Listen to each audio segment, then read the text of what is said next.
ಅಖಾಡ big fight ವಿಶೇಷ ಮತ್ತೆ ಮುಂದುವರಿಸ್ತಾ ಇದ್ದೀನಿ. ನಟರಾಜ್ ಗೌಡ್ರೆ, ಈಗ ಇದೇ ರಾಜಣ್ಣ ಅವರು ಮುಖ್ಯಮಂತ್ರಿಗಳಿಗೆ ಬಲಗೈಗೋ ಎಡಗೈಗೋ ಬಂಟನಾಗಿದ್ದರು ಅಂತ ನಾವು ಭಾವಿಸೋಣ. ಅನೇಕ ವಿಚಾರಗಳಲ್ಲಿ ಸಿದ್ದರಾಮಯ್ಯನವರು ಅಹಿಂದ ದಲಿತ ಮುಖ್ಯಮಂತ್ರಿ, ಅಕಸ್ಮಾತ್ ಸಿದ್ದರಾಮಯ್ಯನವ್ರ ಕೆಳಗಡೆ ಹೇಳಿದರೆ ದಲಿತಾಸ್ತ್ರವನ್ನು ಪ್ರಯೋಗ ಮಾಡಿದಂಥ ರಾಜಕಾರಣಿಗಳಲ್ಲಿ ಒಂದು ಕಡೆ ಪರಮೇಶ್ವರ್ ಅವರು ಸ್ವಲ್ಪ ಸಾಫ್ಟ್ ವರ್ಷನ್ ಇರಬಹುದು, ರಾಜಣ್ಣ ಅವರು ಸ್ವಲ್ಪ ಹಾರ್ಡ್ ವರ್ಷನ್ ಇರಬಹುದು.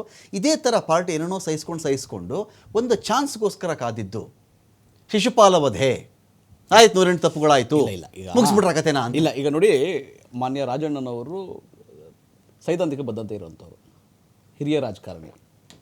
ಕೆಲವು ಬಾರಿ 2 ಉಪಮುಖ್ಯಮಂತ್ರಿ 3 ಉಪಮುಖ್ಯಮಂತ್ರಿ ಇರಬೇಕಂತ ಹೇಳ್ತಾ ಇದ್ದಿದ್ದು ಅವರ ವೈಯಕ್ತಿಕ ವಿಚಾರಣೆ ಆಗಿತ್ತು, ವೈಯಕ್ತಿಕ ಹೇಳಿಕೆ ಆಗಿತ್ತು.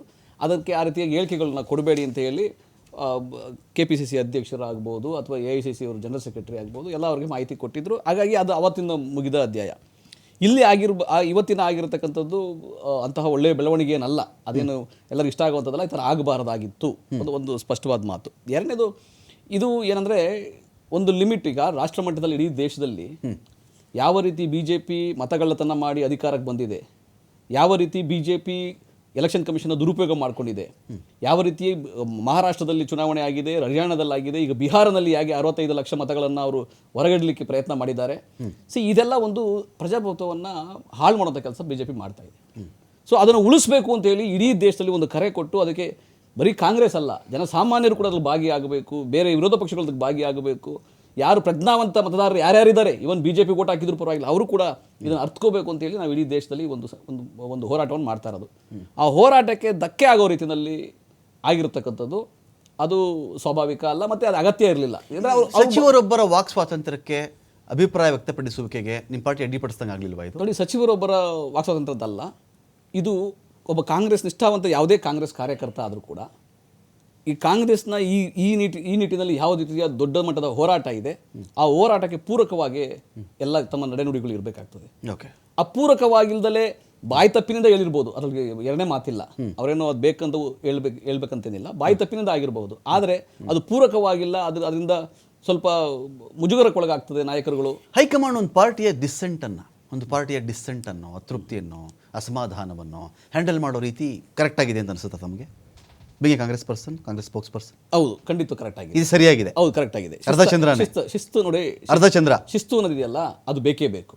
ಈಗ ನಾನು ಕಾಂಗ್ರೆಸ್ನ ವಕ್ತಾರನಾಗಿ ನಾನು ಹೈಕಮಾಂಡ್ ಒಂದು ಕರೆ ಕೊಟ್ಟಿದೆ, ಹೋರಾಟ ಮಾಡ್ತಾ ಇದೆ, ರಾತ್ರಿ ಹಗಲು ಇಡೀ ದೇಶದಲ್ಲಿ ಪ್ರಜಾಪ್ರಭುತ್ವವನ್ನು ಉಳಿಸಬೇಕು, ಪ್ರತಿಯೊಬ್ಬ ಮತದಾರರ ಮತ ಚಲಾಯಿಸೋ ಹಕ್ಕನ್ನ BJP ಕಸ್ಕೊಳ್ಳೋಕೆ ಸಾಧ್ಯ ಇಲ್ಲ.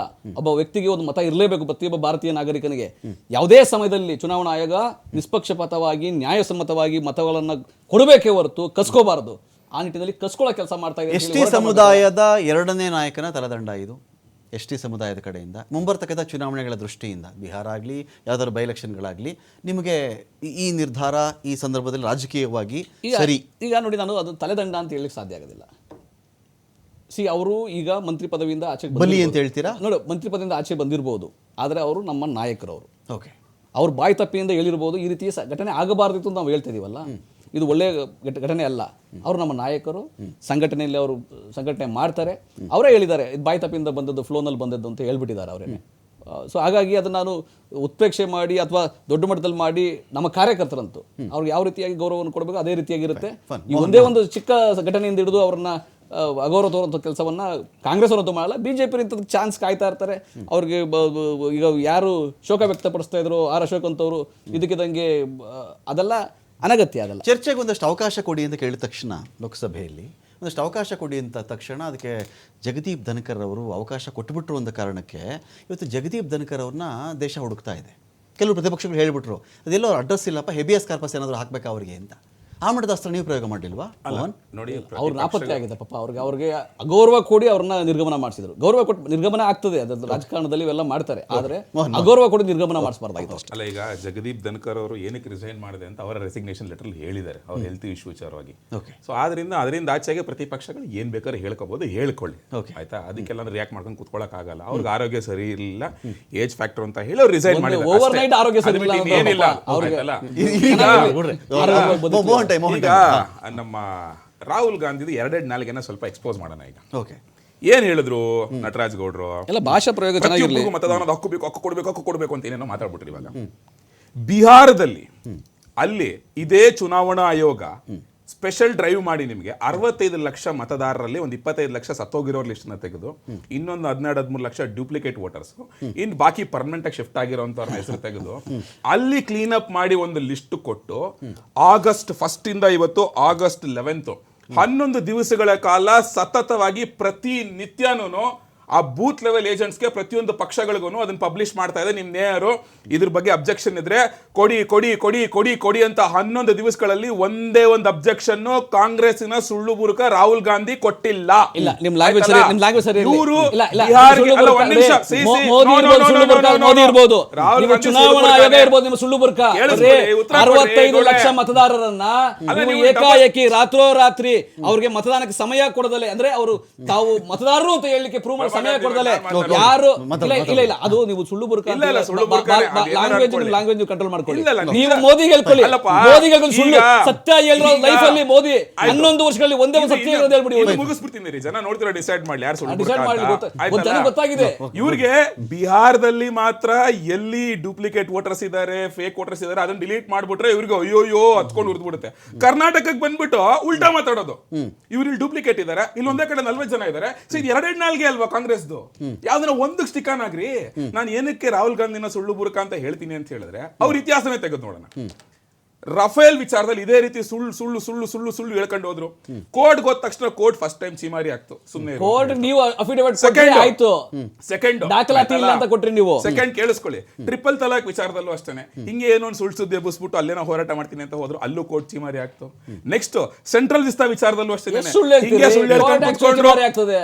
ನ್ಯಾಯಾಂಗದಿಂದನೇ ಆಗುತ್ತೆ. ನಿಮಗೆ ಮಾತಾಡ ನಟರಾಜ್ ಗೌಡ್ರೆ ಅವ್ರು ರಮಾಕಾಂತ್ ಅವ್ರು ಗೊತ್ತು, ಕೇಳಿಸ್ಕೊಳ್ಳಿ.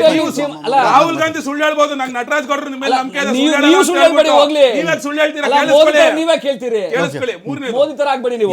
ರಿಸರ್ವೇಶನ್ ವಿಚಾರದಲ್ಲೂ ಅಷ್ಟೇನೆ ಅಲ್ಲೂ ಏನೇನೋ ಸುಳ್ಳು ಹೇಳ್ಕೊಂಡು ತಿರ್ಗಿದ್ರು, ಅಲ್ಲೂ ಕೋರ್ಟ್ ಚೀಮಾರಿ ಆಗ್ತು. ಈ ಮನುಷ್ಯ ಸುಳ್ಳು ಹೇಳಿ ಹೇಳಿ ಹೇಳಿ ಹೇಳಿ ಕೋರ್ಟ್ ಕೈ ಚೀಮಾರಿ ಹಾಕಿಸ್ಕೊಂಡೆ ಸುಳ್ಳು ಬುರ್ಕ ಅಂತ ಆಗಿರೋ ದೇಶದಲ್ಲಿ ಆಯ್ತಲ್ಲ. ಬಹಳ ಕೆಳ ಮಟ್ಟದಲ್ಲಿ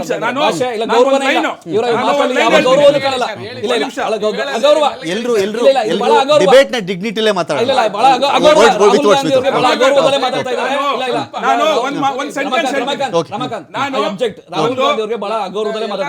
ಸುಳ್ಳು ಬುರುಕ ಈ ಮನುಷ್ಯ ಆ ಮನುಷ್ಯ ಮೋದಿ ಹೇಳ್ಕೊಳ್ರಿ, ಭ್ರಷ್ಟಾಚಾರಗಳಿಗೆ ಸೇವೆ ಮಾಡ್ತಾ ಇರ್ತಾರೆ ಮೋದಿ ಹೇಳ್ಕೊಡ್ರಿ, ಕೆಲವು ಉದ್ಯಮಿಗಳು ಗುಲಾಮಗಿರಿ ಮಾಡ್ತಾರೆ ಮೋದಿ ಹೇಳ್ಕೊಳ್ರಿ. ನೀವು ಆ ರೀತಿ ಹೇಳ್ಕೊಳ್ರಿ. ಸುಳ್ಳು ಬುರುಕ ಮೋದಿ ಇರ್ಬೋದು, ಜೀವನದಲ್ಲಿ ಒಂದೇ ಒಂದು ವಿಷ ಸರ್ಪ ಅನ್ಬೋದು, ಅವಾಗ ಏನ್ ಇವ್ರಿಗೆ ಏನು ಅನ್ಸದೇ ಇಲ್ಲ. ಸತ್ಯ ಹೇಳಿಲ್ಲ ಮೋದಿ ಅವರು. ನೆಕ್ಸ್ಟ್ ಈ ರೀತಿಯಾಗಿ ಸತತವಾಗಿ ಕೋರ್ಟ್ ಇಂದ ಚೀಮಾರಿ ಹಾಕಿಸ್ಕೊಂಡಿದ್ದು ಏನಕ್ಕೆ ಸುಳ್ಳು ಹೇಳಿದಕ್ಕೋಸ್ಕರ ಅಷ್ಟೇನೆ ಆಯ್ತಾ. ಒಂದೇ ಲೈನ್ ಹೇಳ್ಬೇಕು ಅಂತ ಹೇಳಿದ್ರೆ Rahul Gandhi is an habitual liar, silent apologist and danger to democracy. I telling you, ಅದನ್ನೇ ಮಾಡ್ಕೊಂಡ್ ಬರ್ತಾರೆ ರಾಹುಲ್ ಗಾಂಧಿ, ಸತತವಾಗಿ ಅದನ್ನೇ ಮಾಡ್ಕೊಂಡ್ ಬರ್ತಾರೆ ರಾಹುಲ್ ಗಾಂಧಿ. ಇಲ್ಲೂ ಅಷ್ಟೇ ತಾಕತ್ತಿದ್ರೆ ಚುನಾವಣಾ ಆಯೋಗ ಕಂಪ್ಲೇಂಟ್ ಕೊಡಬೇಕಿತ್ತು. ನಾನು ಈಗಲೂ ಹೇಳ್ತೀನಿ, ಬಿಹಾರದಲ್ಲಿ ಒಂದು ನಾಲ್ಗೆ, ಕರ್ನಾಟಕದಲ್ಲಿ ಇನ್ನೊಂದು ನಾಲ್ಗೆ.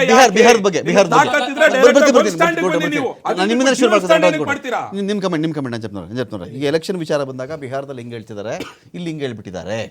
ಬಿಹಾರದ ಬಗ್ಗೆ ಇರತಕ್ಕಂಥ ದೊಡ್ಡ ತಕರಾರು ಏನು ಅಂತ ಹೇಳಿದ್ರೆ, ನೀವು ಕೆಲವು ದಿನಗಳಲ್ಲಿ ನಿಮ್ಮ ಸೋ ಕಾಲ್ಡ್ SIR ಇದೇನೋ ಮಾಡ್ತೀವಿ ಅಂತ ಹೇಳಿ ಎಲ್ಲೆಲ್ಲೋ ವಲಸೆ ಬಂದುಬಿಟ್ಟಿರ್ತಾರೆ ಯಾವುದೋ ರಾಜ್ಯಗಳಲ್ಲಿ. ಆ ಮನುಷ್ಯನಿಗೆ ಪಾಪ ಅವನಲ್ಲಿ ಇಲ್ಲಿಂದ 20 ದಿನದಲ್ಲಿ, 15 ದಿನದಲ್ಲಿ, 25 ದಿನದಲ್ಲಿ, 24 ದಿನದಲ್ಲಿ ನೀನು ಊರಿಗೆ ಹೋಗ್ಬಿಡು, ನಿನ್ನ ನಿರೂಪಿಸು, ಅಲ್ಲಿ ನಿರೂಪಿಸು, ನಿನ್ನ ಅಸ್ತಿತ್ವ ನಿರೂಪಿಸು, ನಿವಾಸ ನಿರೂಪಿಸು ಅಂತ ಕೇಳಿದಾಗ ಕಷ್ಟ ಆಗಬಹುದೇನೋ ಅಂತ ಬಂದಾಗ ಸುಪ್ರೀಂ ಕೋರ್ಟ್ಗೂ ಈ ಚರ್ಚೆ ಹೋಯಿತು. ಅವರೇನು ಹೇಳಿದ್ರು, ಅದ್ಯಾವುದು ನೀನು ಡಿಲೀಟ್ ಮಾಡಿದೆ ತಂದು ಇಡಪ್ಪ ನನ್ನ ಮುಂದೆ ಇಷ್ಟು ಅಂತ ಸುಪ್ರೀಂ ಕೋರ್ಟ್ ಕೂಡ ಹೇಳಿದೆ. ಇದ್ರ ಮಧ್ಯದಲ್ಲಿ ಅಲ್ಲಿ ಯಾಕೆ ರಾಹುಲ್ ಗಾಂಧಿ ನಿರೂಪಿಸ್ತಾ ಇಲ್ಲ ಅಂತ ಪ್ರಶ್ನೆ ಇರೋದಿಲ್ಲ. ಸರಿ, ಏನಾಗುತ್ತೆ ಅಂದರೆ ಬಿಹಾರದಲ್ಲಿ ಇವರು ಅಡಿಷನ್ಗೆ ಒಂಥರ ಮಾತಾಡ್ತಾರೆ, ಡಿಲಿಷನ್ಗೆ ಒಂಥರ ಮಾತಾಡ್ತಾರೆ ಅಂತ ಮೋಹನ್ ಹೇಳ್ತಿರೋದು. ಡಿಲಿಷನ್ ಪ್ರಶ್ನೆ ಅಲ್ಲ. ಅವ್ರೇನಂದ್ರೆ ಸುಮ್ಮನೆ ಏರು ಧ್ವನಿಲಿ ಯಾರನ್ನೋ ಏಕವಚನದಲ್ಲಿ ಯಾರನ್ನೋ ಇದು ಮಾತಾಡೋದು, ಯಾರ್ದೋ ತೇಜ ಹೊಡೋದು. ಕೊಡ್ತೀನಿ ರೀ, ನಿಮ್ಗೆ ಕಿರ್ಚೋದು ಬೇಡ, ನಾನು ನಮ್ಮ ಅವಕಾಶ ಸತ್ಯ ಚೇಂಜ್ ಆಗಲ್ಲ. ಈಗ ಬಿಹಾರದಿಂದ ವಲಸೆ ಬಂದಿರತಕ್ಕಂಥವ್ರು ಅತಿ ಹೆಚ್ಚು ಜನ ಇದ್ದಾರೆ. ಅವ್ರು ಬಂದಿರೋರು ಯಾರು ಆಫೀಸರ್ ಆಗಿಲ್ಲಿ ಬಂದಿಲ್ಲ, ಎಲ್ಲ ಕಾಂಕ್ರೀಟ್ ವರ್ಕ್ ಮಾಡೋರು, ಕಾರ್ಪೆಂಟ್ರಿ ವರ್ಕ್ ಮಾಡೋರು, ಬೇರೆ ಬೇರೆ ಈ ಕುಶಲಕಲೆ ಮಾಡ್ತಕ್ಕಂಥವ್ರು, ಮನೆ ಕಟ್ಟುವಂಥ ಕೆಲಸದಲ್ಲಿ ಬರ್ತಕ್ಕಂಥವ್ರು ಬಂದಿದ್ದಾರೆ. ಅವ್ರು ಹೊಟ್ಟೆಪಾಡಿಗೆ ಬಂದಿರ್ತಾರೆ. ಒಂದು ಓಟು ಎಲ್ಲರಿಗೂ ಮುಖ್ಯ, ಆದರೆ ಒಂದು ಓಟ್ಗೋಸ್ಕರ ಅವರು ಟ್ರೈನ್ ಬುಕ್ ಮಾಡಿಕೊಂಡು ಬಸ್ ಬುಕ್ ಮಾಡಿಕೊಂಡು ಅಲ್ಲಿ ಹೋಗಿ ಮಾಡಿಸ್ಕೊಳ್ಳೋಷ್ಟು ವ್ಯವಧಾನ ಅವಶ್ಯಕತೆಯೂ ಅವ್ರಿಗಿರಲ್ಲ. ಹಾಗಾಗಿ ಅವ್ರು ಹೋಗೋದೇ ಇಲ್ಲ. ಹಾಗಾಗಿರುತ್ತೆ, ಏನು ಮಾಡೋಕ್ಕಾಗಲ್ಲ ಅದು. ಸೊ ಅದನ್ನ ಅವ್ರು ಎಲೆಕ್ಷನ್ ಕಮಿಷನ್ ಅವ್ರು ಮಾಡಿರೋದು ತಪ್ಪು ಅಂತ ಹೇಳೋಕ್ಕಾಗಲ್ಲ. ಇವ್ರನ್ನ ಅನಿವಾರ್ಯವಾಗಿ ಯಾರು ಓಟ್ ಹಾಕಕ್ಕೆ ಯಾರೋ ಕರೆದ್ರೆ ಹೋಗ್ಬೋದು, ಟಿಕೆಟ್ ವ್ಯವಸ್ಥೆ ಕೊಟ್ಟು ದುಡ್ಡು ಕೊಟ್ಟರೆ ಓಟ್ ಹಾಕ್ಬಿಟ್ಟು ಬರ್ತಾರೆ. ಆದರೆ ವೋಟ್ ಲಿಸ್ಟ್ ಸರಿ ಮಾಡಿಸ್ಕೊಳ್ಳೋಕ್ಕೆ ಹೋಗುವಂಥದ್ದು 100ಕ್ಕೆ 100 ಸಾಧ್ಯ ಇಲ್ಲ, ಹೋಗೋದೇ ಇಲ್ಲ ಜನ.